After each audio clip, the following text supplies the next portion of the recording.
where we go through all the basics of using your Squarespace website. Okay, so today we're going to talk about how to add a button to your Squarespace header. And it's really simple. You're going to log into your Squarespace website, and then you're going to go to any page, it doesn't matter, and say edit. And you're going to hover here and say edit site header. And then over here, add elements. And then you're going to check this button. Okay, so if it's unchecked, just check it. Perfect.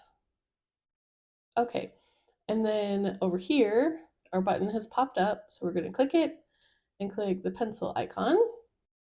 And then whatever you want your button to say, we're going to type that in here.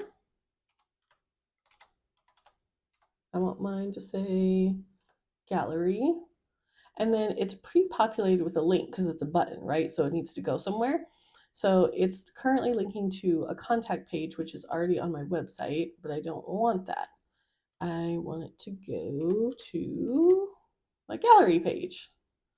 And if you wanted this button to link to somewhere else, like an external website that's not on there, you would just paste the link in here.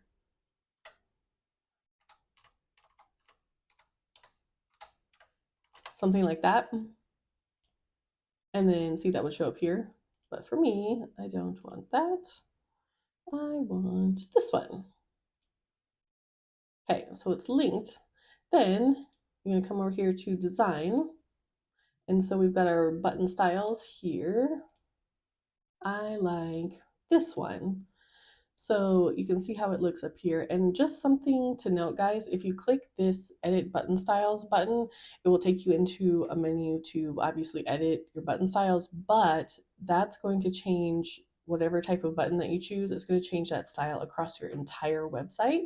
So if you have like a tertiary button on a different page, whatever you set it to here, it's going to look like everywhere else, basically. So just keep that in mind when you're doing that, okay? And then when you're done, of course, you're going to say save all changes. And that's it. So go update your website and let me know in the comments what other things you're interested in learning about Squarespace. Thanks for watching, and I'll see you in the next one.